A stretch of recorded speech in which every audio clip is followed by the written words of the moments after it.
안녕하세요. 여러분의 경제적 자유를 응원하는 노박사입니다. 요즘 부동산 시장이 다시 들썩이고 있습니다. 1억만 있어도 10억짜리 집을 살 수 있다? 바로 정부가 내놓은 지분형 모기지 덕분입니다. 그런데 이 제도 정말 서민들에게 도움이 되는 제도일까요?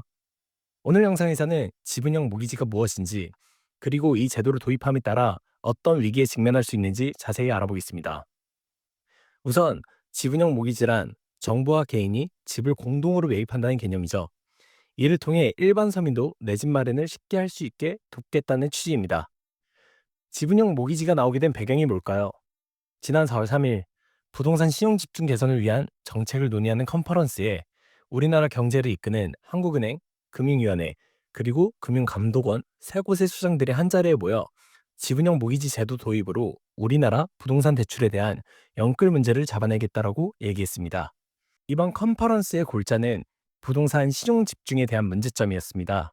발표된 내용에 따르면 24년 말 우리나라의 부동산 시용 규모가 1932조 원에 달하며 2013년 대비 2.3배 확대되었다고 하였습니다. 여기에 추가로 일반 기업들의 부동산 대출까지 합치면 2,600조에 달하는 상황입니다.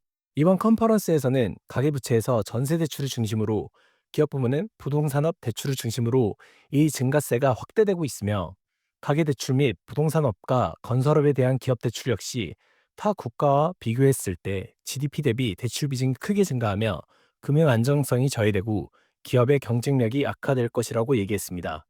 이러한 상황 속에서 정부는 부동산 대출 쏠림 현상을 해결하기 위해 이번 지분형 모기지 제도 도입을 예고했습니다. 지분형 모기지의 궁극적인 목표는 가계부채 축소입니다. 기재부의 정책 자금을 주택금융공사에 투입하고 정부가 개인이 대출을 덜 받는 대신 주택 지분을 공동 투자해서 집을 매입하는 형태입니다. 골자는 개인이 집을 살 때 연끌하지 않고 정부와 공동 지분 투자를 통해 주택을 마련하게 하여 주거 안정성과 가계대출 축소를 함께 실현시키고자 한다는 것입니다. 일단 정부가 말하는 지분형 모기지가 뭔지 간단히 알아보시죠. 지분형 모기지의 골자를 살펴보면 다음과 같습니다. 서울은 10억, 경기는 6억, 지방은 4억 이하 주택을 투자 대상으로 하며 정부는 매매 가격의 최대 40% 금액을 투자하며 지분은 개인과 절반씩 나눠 갖는 구조입니다. 즉, 서울 10억 아파트를 개인이 1억만 갖고 있어도 투자할 수 있는 구조입니다. 개인은 투자된 정부 지분에 대해 연 2%의 사용료를 일종의 세금처럼 지급하며 2년마다 지분을 추가 매입해 나갈 수 있습니다. 집값이 오르거나 떨어지면 어떻게 될까요? 우선 집값이 오르면 수익은 정부와 개인이 5대5로 나누는데 집값이 떨어지면 정부가 4억 손실까지 먼저 감당하고 이후 손실 금액을 개인이 부담하는 개인 입장에선 손실 리스크가 매우 적은 구조로 설계되어 있습니다. 투자 구조 예시를 통해 간단히 보면 다음과 같습니다. 개인이 1억을 투자하고 정부는 4억을 투자하되 지분을 절반씩 갖고 나머지 금액은 대출을 통해 받습니다. 그리고 주택가격 하락 시 정부가 먼저 4억 손실을 감당하며 반대로 상승할 때에 대한 수익은 5대5로 공유하는 구조입니다. 좀 더 자세히 살펴보기 위해 지분형 모기지를 통해 10억 아파트를 구매했다고 가정하고 한번 손익 시뮬레이션을 돌려봤습니다. 10억 아파트가 40% 올라서 14억이 되면 4억의 수익이 나게 되고 정부와 개인이 각각 2억의 수익을 공유하게 되며 정부 입장에서는 50%, 개인의 입장에서는 200%의 수익률을 볼 수 있습니다. 반대로 40% 하락하게 되어 집값이 6억이 되면 정부의 손실은 4억 원이지만 개인의 원금은 보존이 되는 사기적인 구조입니다. 어떻게 보면 개인 입장에선 거의 무위험 투자처럼 보일 수 있으며 이 제도가 개인에게 매우 유리해 보이는 정책일 수 있습니다. 하지만 지분형 모기지 정책은 주택을 통한 간접 가세 기반의 정책 금융 제도입니다. 일단 기획재정부에서 국채 발행으로 자금을 확보하고 한국주택금융공사에서는 이 자금으로 지분형 모기지 제도를 통한 정책 금융 자금으로 사용합니다.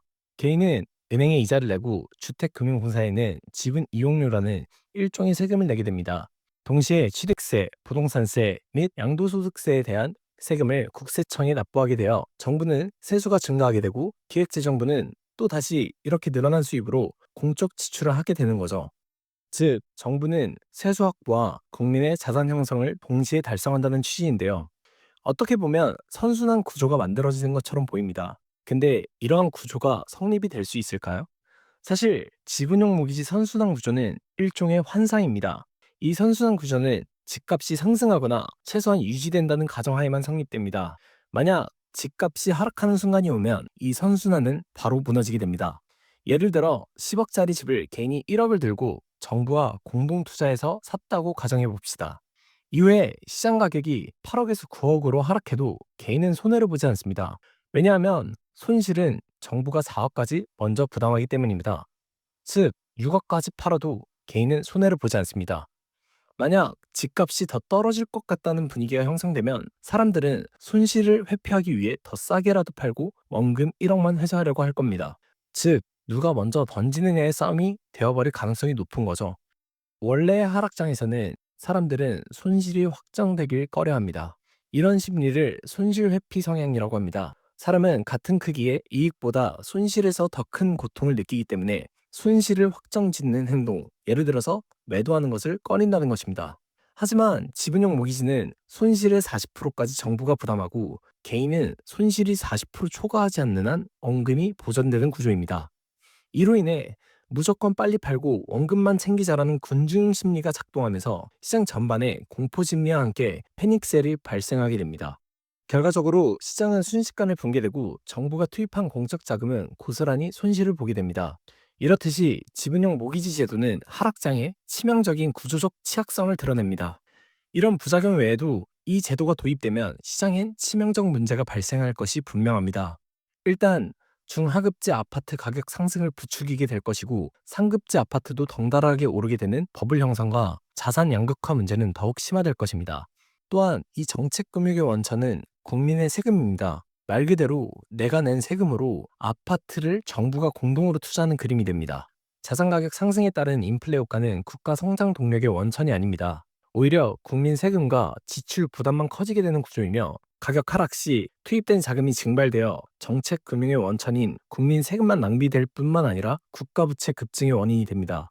앞서 말씀드렸듯이 이런 구조는 최소한 지속적으로 가격이 유지되거나 가격이 올라가야 유지 가능한 정책입니다. 하락 시에는 경제에 큰 혼란과 위기가 발생할 가능성이 매우 높습니다. 역사적으로 자산 가격 부양 정책은 항상 실패했으며 우리나라도 일본의 잃어버린 30년을 따라갈 가능성이 매우 높아지게 됩니다. 즉, 그때 일본과 같이 버블이 터지게 되어 자산 가격은 급락하고 현재 한국의 낮은 성장률로 인해 장기 침체로 빠질 가능성이 매우 높아지게 됩니다. 지분형 모기지는 기업과 가계부채 문제의 근본적 해결 방안이 절대로 되지 못합니다. 지분형 모기지는 겉으로 보면 개인에게 매우 매력적인 제도입니다. 하지만 이는 겉만 달게 보이는 독사가입니다. 이 제도가 도입되게 된다면 한국 경제 상황은 더욱 최악으로 치닫을 것이라 자신 있게 말할 수 있습니다. 저는 도저히 이런 말도 안 되는 정책이 경제수장들 머리에서 나왔다는 게 이해가 되지 않습니다. 이번 정책은 포퓰리즘 정책의 끝판왕이며 집값을 떠받쳐 세수로 확보를 늘리겠다는 말로밖에 보이지 않습니다. 경제수장들이 이제는 대놓고 표심을 위해 직면한 기업과 가계 문제를 외면하겠다고 공표한 것과 마찬가지라고 생각합니다. 이건 결국 다음 세대에 책임을 전가한다는 것밖에 되지 않습니다. 경제 성장의 원천은 자산 가격의 상승이 아닙니다. 기업과 인재들의 경쟁력 향상을 목표로 정책을 펼쳐 국가 경제 성장을 실현시켜야 합니다. 부디 정책을 설계하시는 분들께서 이러한 구조적 위험성까지 감안하여 신중히 접근해 주셨으면 합니다. 이상이었습니다. 지금까지 내용이 좋았다면 구독과 좋아요를 부탁드립니다. 오늘도 여러분의 경제적 자유를 응원합니다. 지금까지 노박사였습니다. 감사합니다.